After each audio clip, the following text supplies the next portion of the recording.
好，持續接下來要關心的是中東情勢，因為現在在也門，我們可以看到內戰是大升級了。尤其今天要特別關注到比較奇特的一件事情，美國的兩大盟友在這個時候突然間公開互毆，到底怎麼回事？他們兩大盟友指的是沙烏地阿拉伯跟阿拉伯聯合大公國。如果說真的開打起來，中東地緣跟全球的油市恐怕都會陷入在火海當中，這也會影響到整個全球的局勢。趕快來關心這個到底怎麼回事啊？也門的內戰竟然上演了《三國演義》牽動的，剛剛講的是美國的兩大盟友現在都出手了。大家記得嗎？當時呢，過去也門在發生內戰的時候，通常 PK 的都會是胡塞組織對上也門政府。那胡塞組織背後通常比較有幫忙的，可能是跟這個胡塞比較好的中國大陸，或者是俄羅斯，或者是伊朗。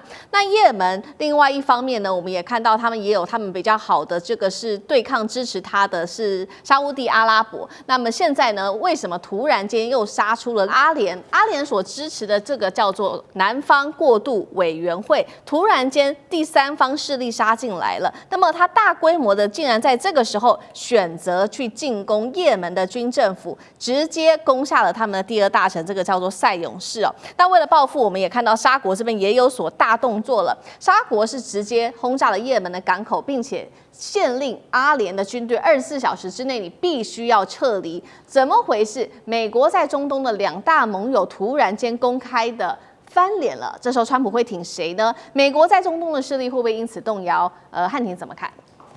先講一下，這等於是川普執政這1年來試圖構建的中東反伊朗大聯盟，已經從內部徹底瓦解了。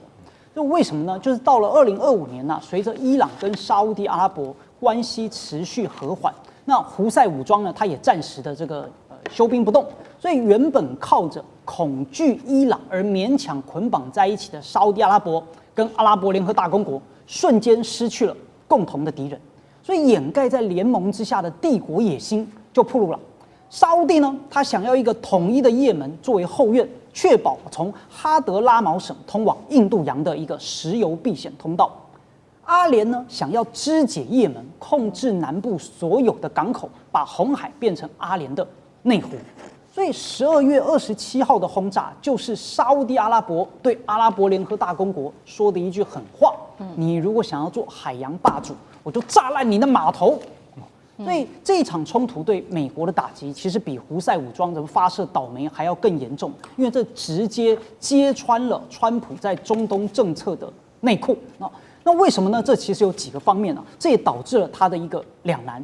所以川普原本的打算呢，是要讓沙烏地和阿聯出錢出力維持中東秩序，那美軍呢就可以抽空去亞太啦，對付中國大陸啦。好，那結果呢，這兩個代理的這個小老弟自己打了起來，所以这就會迫使美國不得不把戰略資源回流到中東，那就直接干擾了川普重返亞太，好，或者呢他想要去對付中國大陸這樣的一個節奏。所以當然現在呢都在看川普在挺誰，這其實是一個很無解的賽局。如果挺沙烏地，那川普需要沙烏地的石油產量嘛，那來控制通膨，也需要他來購買美債，但就會得罪阿聯啊。那阿聯呢是亞伯拉罕協議的核心支柱，以及以色列在海灣最好的朋友。所以阿聯一旦翻臉，那美軍呢在另外的一個迪哈夫拉空軍基地運作也會受阻，所以兩邊呢都很為難。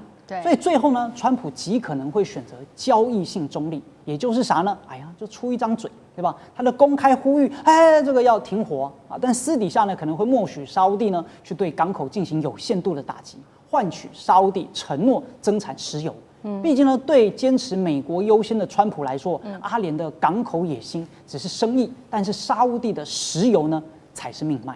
好，確實哦。那現在變成說，美國的盟友不管是沙烏地、阿聯，直接就是已經變成敵人了。那中國大陸在這個時候的角色呢，會不會趁勢的崛起、見縫插針？尤其我們也特別觀察到，中俄伊三國支持的胡塞也會趁機在這個此刻做大嗎？委員又怎麼看？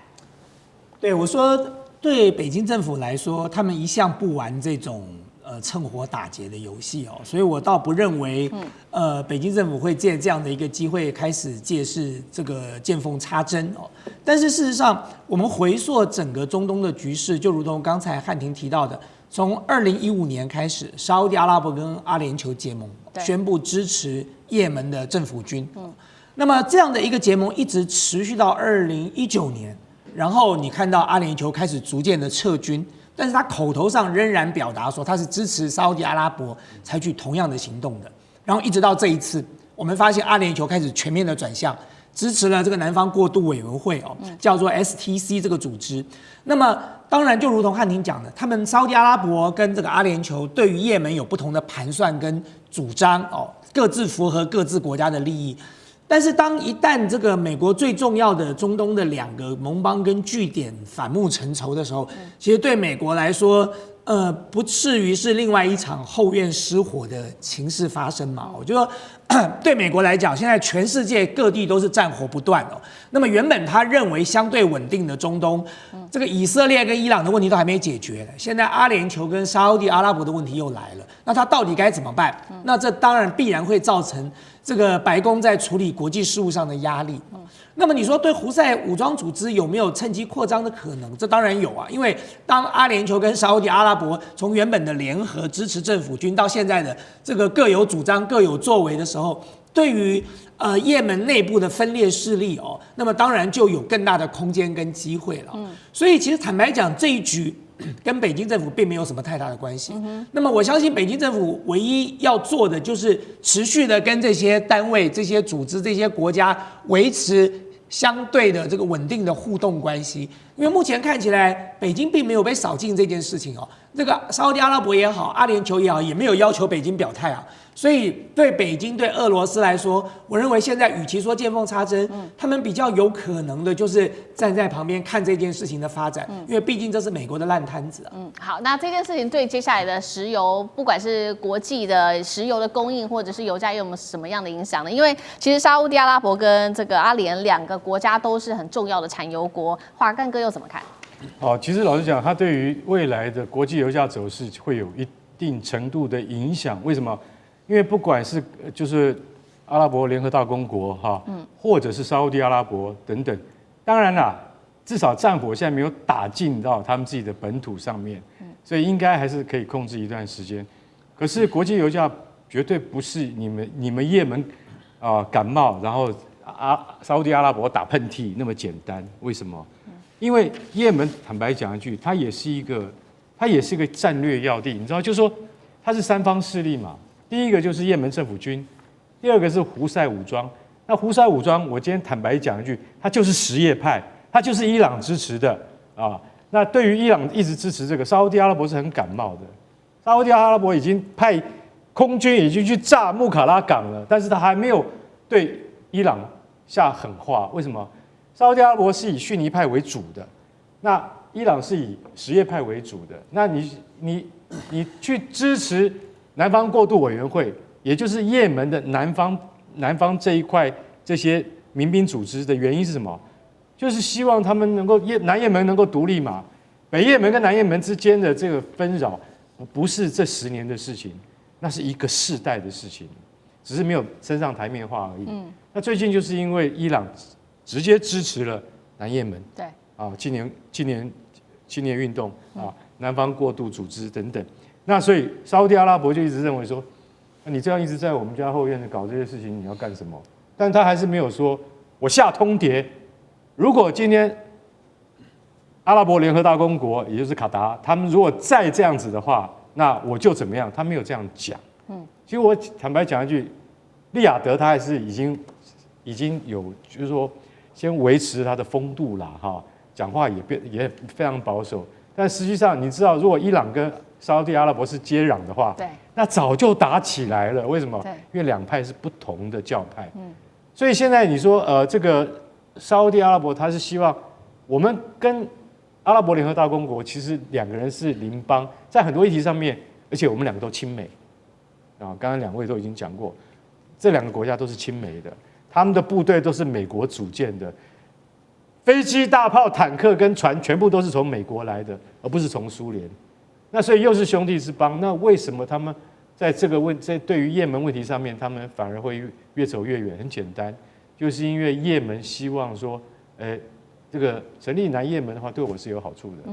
那沙烏地是說成立南也門當然對我沒有好處啊，我希望也門是一個統一的國家，所以各為自己的利益着想，就是這麼簡單而發生。那我認為這個只是區域性的衝突。如果說這個衝突不在1個禮拜之內結束的話，川普一定要講話，為什麼？為他的利益，當然也為了全世界的油價穩定，川普一定會跳出來，而且他一定又要從這裡面得到些許好處。對，我相信他得得到的。好，謝謝幹哥。那我們休息一下，馬上回来。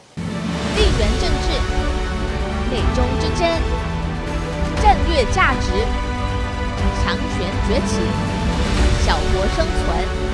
現在與未來，洞悉事件走向，掌握世界脈動，全球觀點，盡在環球大戰線。